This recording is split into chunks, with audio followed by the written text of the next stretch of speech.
Lucknow building हादसे में अब तक 8 लोगों की मौत। चेयर बनाकर अंदर गए जवान, दीवार काटी, लोकेशन ट्रेस कर निकाले शव, 27 घायल।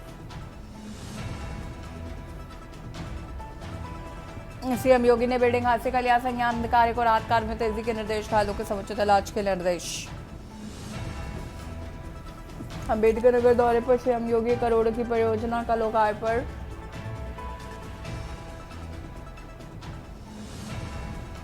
ज्ञानव्यापीपुर क्षेत्र की जमीन विश्वनाथ कॉरिडोर को देने की याचिका, कोर्ट से मुस्तजद कमेटी बनाने को टीम को समन जारी। यूपी को एग्टेक में अग्रणी बनाएगी योगी सरकार, आजादों को योगी सरकार बनाएगी सशक्त, पहल से 10 लाख युवाओं को मिलेगा रोजगार। जेल में बंद सपा नेता आजम खान को झटका, आजम खान के प्रार्थना पत्र को कोर्ट ने खारिज किया, आजम खान समेत 12 लोगों के खिलाफ दर्ज हुआ था मुकदमा। आप देख रहे हैं के न्यूज, खबरों का सारथी। नमस्कार, खबर उत्तर प्रदेश में आप सभी का स्वागत है। मैं हूं आपके साथ शुक्ल और बात करेंगे हादसे का जिम्मेदार कौन।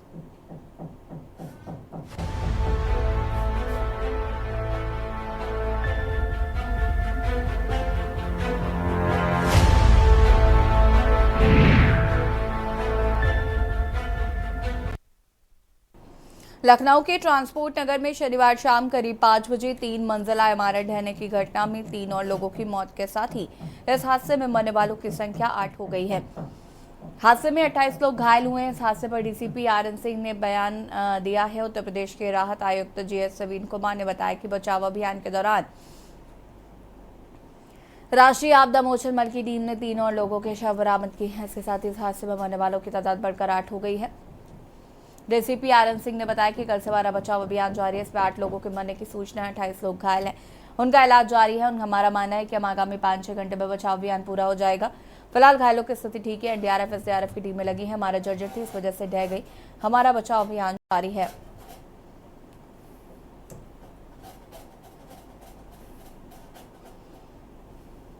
इस हादसे में बता दें अब तक 8 लोगों की मौत हो चुकी है और करीब 28 लोग घायल बताए जा रहे हैं।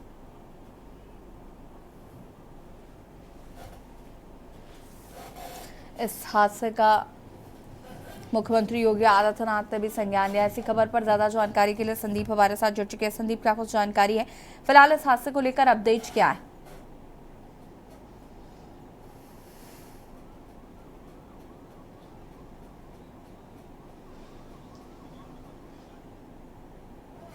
संदीप, आपको आवाज मिल पा रही है?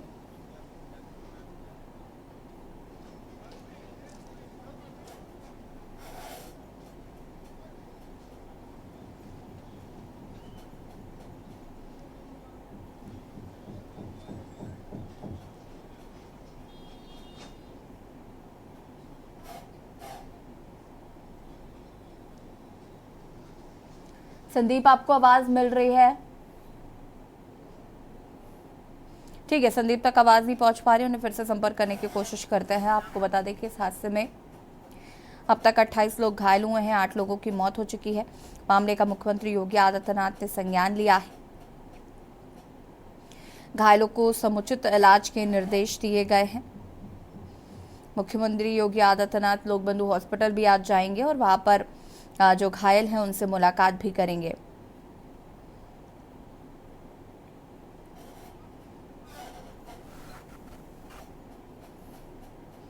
सवाल यही है कि आखिर बिल्डिंग गिरने का जिम्मेदार कौन है? किसकी लापरवाही के चलते 8 लोगों की जान चली गई?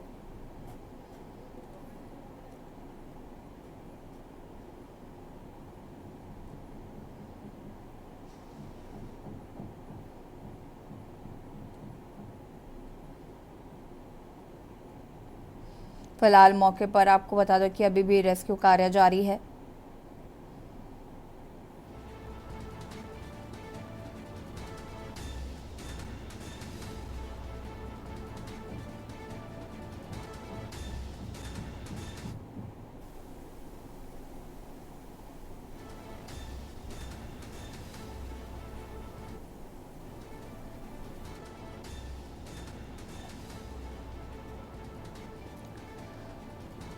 सवाल यह है कि आखिर इस हादसे का जिम्मेदार कौन? मुख्यमंत्री योगी आदित्यनाथ ने भी घटना का संज्ञान लिया है।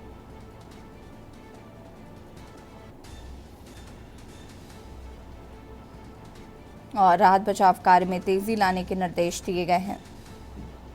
साथ ही साथ घायलों का समुचित इलाज हो, इसके लिए भी निर्देशित किया गया है।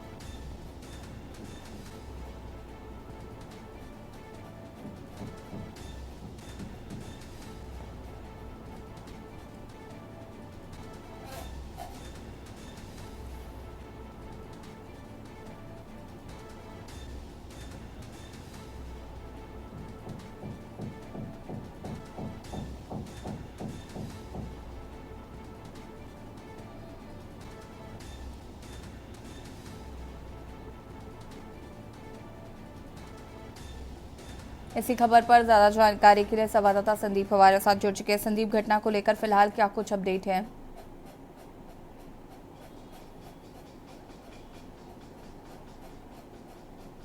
देखिए, इसी जिस तरीके से कल रात को जो घटना घटी थी उसके बाद से अब तक लगभग 8 लोगों की मौत बताई जा रही है। हालांकि बहुत से लोगों का उपचार जो है वो लोक बंधु हॉस्पिटल में चल रहा है और हॉस्पिटल में अब से कुछ ही देर के बाद सीएम योगी आदित्यनाथ भी पहुंचेंगे वहां पर हालचाल जानने के लिए। रेस्क्यू ऑपरेशन चल रहा है, ये हमारे सामने पीछे तस्वीरों में भी देखा जा सकता है किस तरीके से यहाँ पर रेस्क्यू जो है वो किया जा रहा है। यानी कि कहीं ना कहीं जो राहत कार्य है वो लगातार तेजी से किया जा रहा है। और इस राहत कार्य की अगर हम बात करते हैं तो लगातार जो जेसीबी मशीनों के माध्यम से जो है मलबे का जो है वो मलबा यहाँ से हटाया जा रहा है। तो निश्चित तौर पे जिस तरीके से मलबे का हटाने का जो काम है वो जो है यहाँ की एनडीआरएफ की टीम और यहाँ की नगर निगम और प्रशासन की टीम जो है वो करती हुई नजर आ रही है। क्योंकि जिस तरीके से प्रशासन और नगर निगम की टीम मिल करके जो है यहाँ से अब मलबा हटाने का काम कर रही है। और इसके साथ ही साथ में जो लोग घायल हैं वो हॉस्पिटल में, लोक बंधु हॉस्पिटल में हैं। और सीएम योगी आदित्यनाथ अब से थोड़ी देर के बाद जब अम्बेडकर नगर से लखनऊ पहुंचेंगे तो लखनऊ एयरपोर्ट पहुंचने के बाद सीधे जो है वो लोक बंधु हॉस्पिटल पहुंचते हुए नजर आएंगे और लोक बंधु हॉस्पिटल में पहुंच करके हाल जानने का प्रयास करेंगे कि उपचार किस तरीके से हो रहा है मरीजों का और कैसे उन्हें जो है ट्रीटमेंट किया जा रहा है। हालांकि इसको लेकर के अलर्ट पे है, क्योंकि जिस तरीके से जो सीएम योगी आदित्यनाथ हैं वो अब से थोड़ी देर के बाद वहाँ पहुँचेंगे लोक बंधु हॉस्पिटल में। और इसके साथ ही साथ यहाँ के बचाव कार्य की बात करें तो लगातार जो मलबे का जो शुद्धिकरण है, मलबा जो हटाने का काम है वो लगातार प्रॉपर तरीके से किया जा रहा है। इसको लेकर के 4-4, 5-5 जेसीबी मशीनें जो है वो लगाई गई हैं जिससे कि मलबा बेहतर तरीके से जो हटाया जा सके। और मलबा हटाने को लेकर के जो टीम है, एनडीआरएफ की टीम हो या नगर निगम की हो या प्रशासन की टीम हो, वो लगातार इस पे काम करती हुई नजर आ रही हैं। जी बिल्कुल, अगर हम बात करें तो मुख्यमंत्री योगी आदित्यनाथ भी आज अभी लोक बंधु अस्पताल पहुंचेंगे जहां पर वो मरीजों का हालचाल जानेंगे। साथ ही साथ उन्होंने राहत बचाव कार्य को लेकर भी तेजी लाने के निर्देश दिए हैं। तमाम बयान इस पे आ रहे हैं, लेकिन सवाल अभी भी यही है लोगों के मन में कि आखिर इस हादसे का जिम्मेदार है कौन?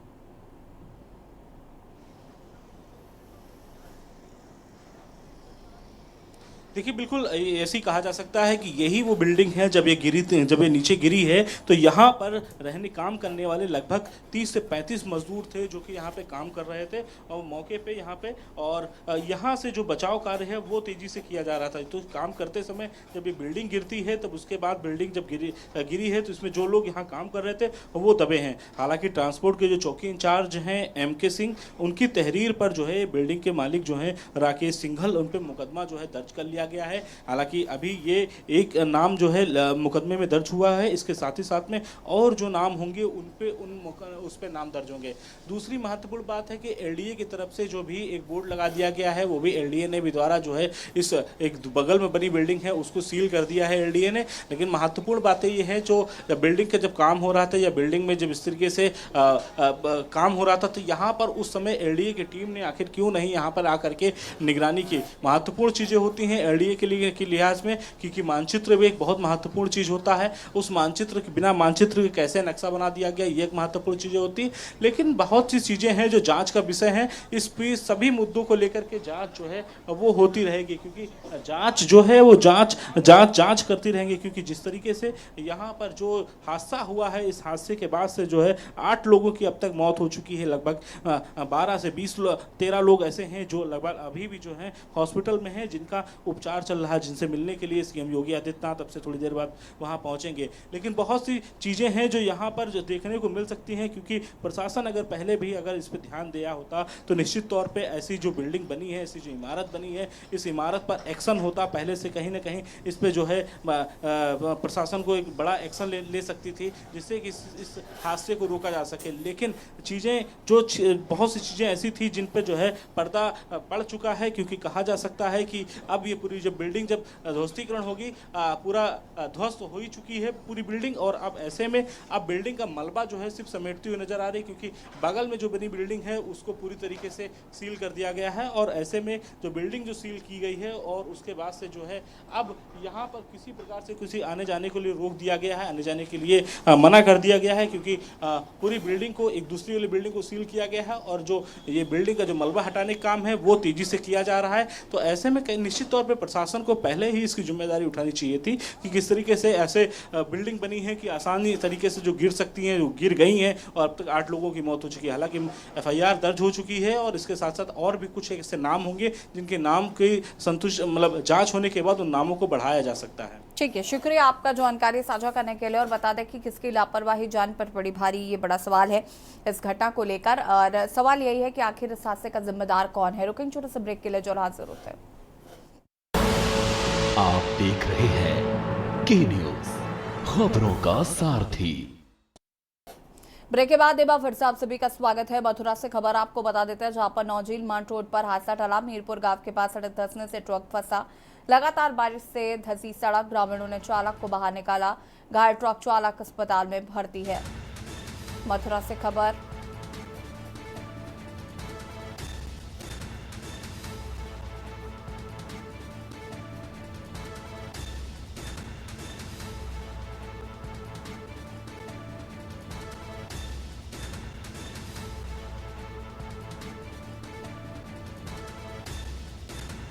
नौझील मांड रोड पर हादसा टला। सड़क धंसने से ट्रक धंसा। ट्रक चालक घायल हुआ। लोगों की मदद से ट्रक चालक को बाहर निकाला गया।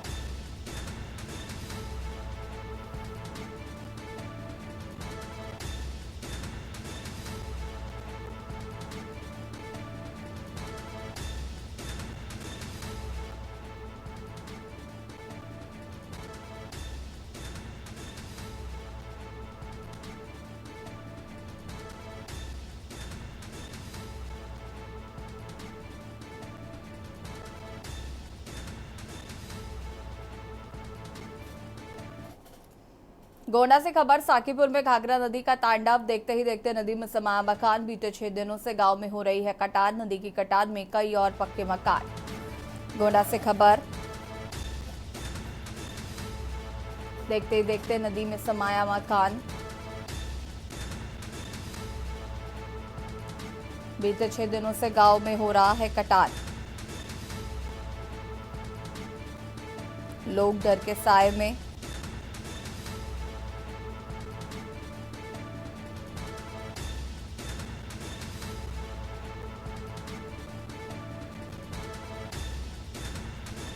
देखते ही देखते नदी में समाया मकान।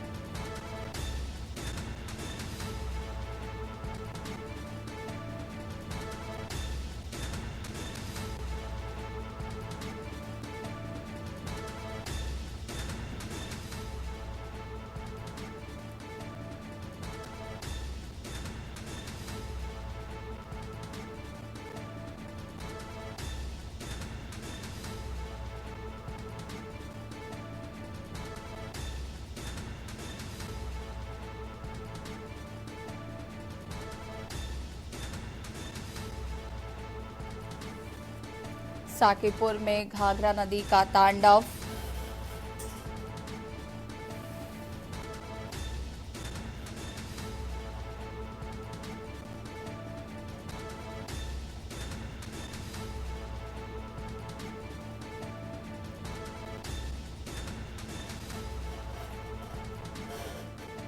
ललितपुर से खबर। डैम में नहाते समय 3 बच्चे पानी में डूबे। पानी से डूबने से दोनों बच्चों की हुई मौत। एक बच्चे का सामुदायिक स्वास्थ्य केंद्र तालबेहट पे ले जाया गया। पुलिस ने दोनों के शव को पोस्टमार्टम के लिए भेजा।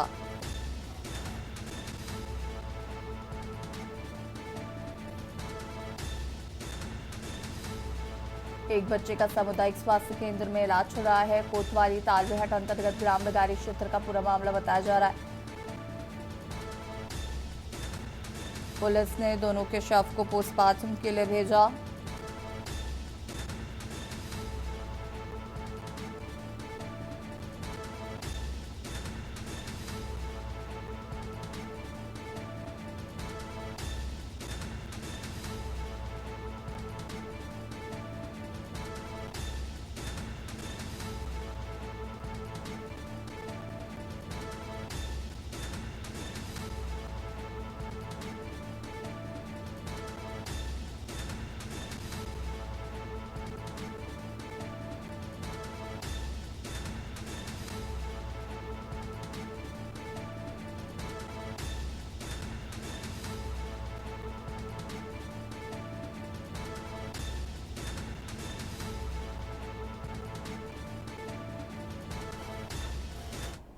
बुलंदशहर से खबर, जहां पर पुलिसकर्मी की कार डूबी, वीडियो वायरल। रेलवे अंडरपास में भरे पानी में डूबी कार। गुलाबती कोतवाली में तैनात है हेड कांस्टेबल। कोतवाली के खुशहालपुर गांव में था पिकेट ड्यूटी। हार्वेस्टिंग सिस्टम बंद होने से भरता है पानी।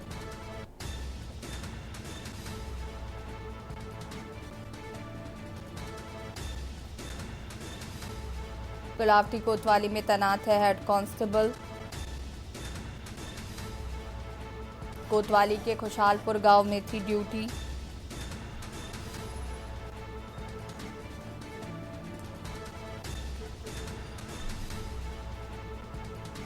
कोतवाली के खुशहालपुर गांव में थी पिकेट ड्यूटी।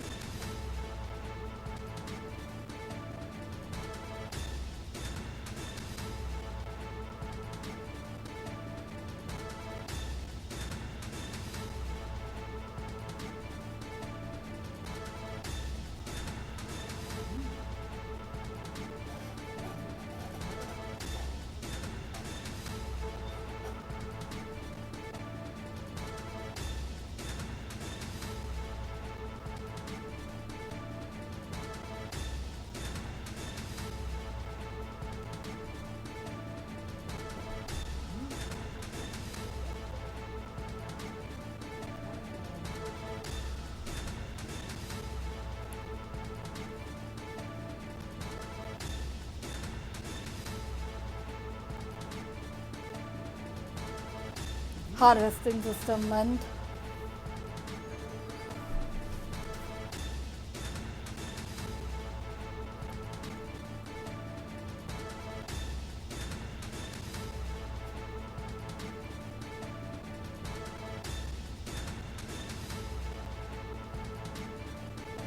जालौन से खबर, रेलवे लाइन के पास मिला ज्ञात महिला का शव। ट्रेन से गिरकर महिला की मौत की आशंका जताई जा रही। फील्ड यूनिट और पुलिस ने शव पोस्टमार्टम के लिए भेजा।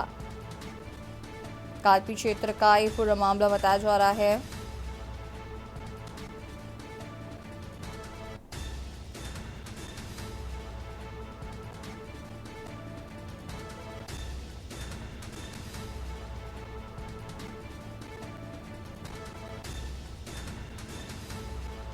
जालौन से खबर, रेलवे लाइन के पास मिला ज्ञात महिला का शव। ट्रेन से गिरकर महिला की मौत की जताई जा रही आशंका।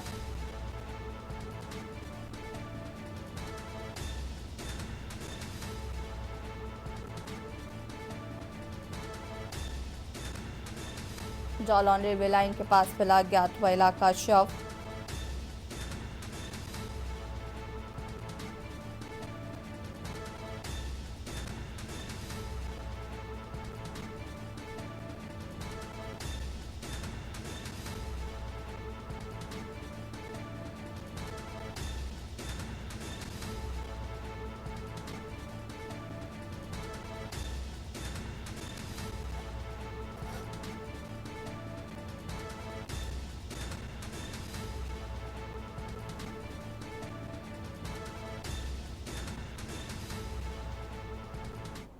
गोंडा से खबर, जहां पर एहतियात तौर पर 2 बच्चियों के शव मिलने से हड़कंप मच गया। 2 दलित नाबालिग किशोरियों का शव मिला। तालाब में दोनों बच्चियों का उतराता मिला है शव। बता दें कि कल दोनों बच्चियां अचानक हुई थी लापता। मौके पर पहुंची डॉग स्क्वाड की टीम।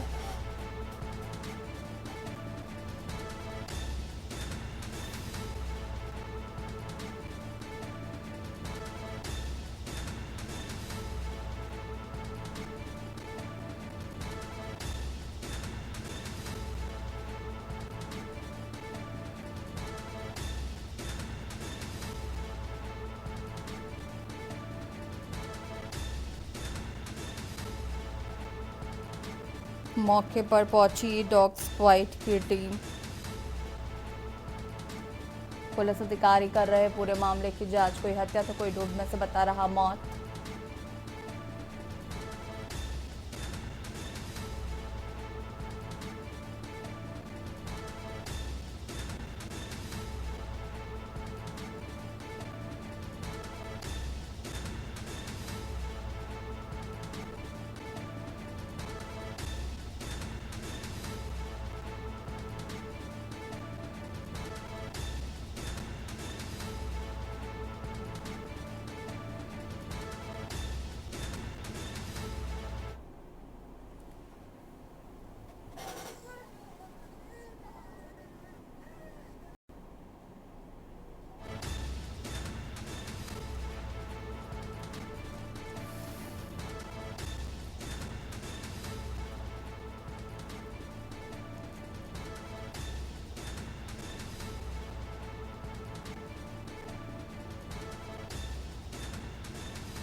कल दिनांक 7 सितंबर 2024 को समय करीब शाम 5 बजे थाना इटियादोग पुलिस को आवेदक श्री खुनकुन निवासी छिछुली भवनियापुर द्वारा लिखित सूचना दी गई कि उसकी नाबालिग पुत्री एवं नातिन कल दोपहर करीब 1:30 बजे शौच के लिए कोटा तालाब के पास गई थी, जो कि वापस नहीं आई हैं।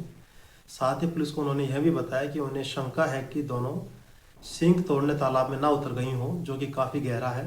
इस लिखित सूचना पर थाना इटियादोग पुलिस पर सुसंगत धाराओं में अभियोग पंजीकृत किया गया और दोनों की तलाश शुरू की गई। दोनों की चप्पल तालाब के पास उतरी हुई मिली है और आज सुबह दोनों के शव तालाब में तैरते हुए मिले, जिन्हें बाहर निकाला गया है।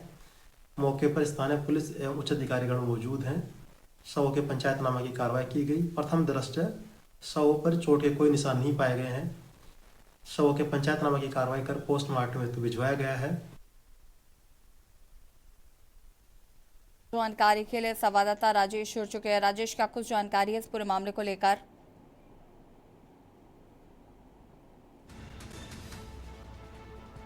राजेश जी, कल ये बात बताया जनपद गोंडा के थाना इटियादोग क्षेत्र अंतर्गत छिछली ग्राम में कल शाम को 2 बच्चियां नाव से गायब हो गई। तो बच्चियों के परिजन ने अन्य थाने पर तहरीर दी, तो पुलिस ने तत्काल तहरीर को लेकर के तुरंत कार्रवाई शुरू कर दी और मौके पर जब तलाश की बच्चियों ने मिली, सुबह बच्चियों के परिजन को 2 चप्पल तालाब के बाहर दिखाई दी। बच्चियों के परिजन ने बताया पुलिस को कि कहाँ चप्पल बच्चियों दिखाई दी। तो मौके पर पुलिस पहुंची और डॉग स्क्वाड टीम पहुंची, तो दोनों बच्चियों के 100 तालाब के बाहर उतरते दिखे। तो पुलिस ने तत्काल तालाब से 100 को निकलवा करके पंचनामा करके पोस्टमार्टम के लिए गोंडा भेज दिया। ठीक है, शुक्रिया आपका जानकारी साझा करने के लिए। और बता दें आपको कि फिलहाल 2 दलित नाबालिग किशोरियों का शव मिला है। पुलिस मामले की जांच पड़ताल में जुटी।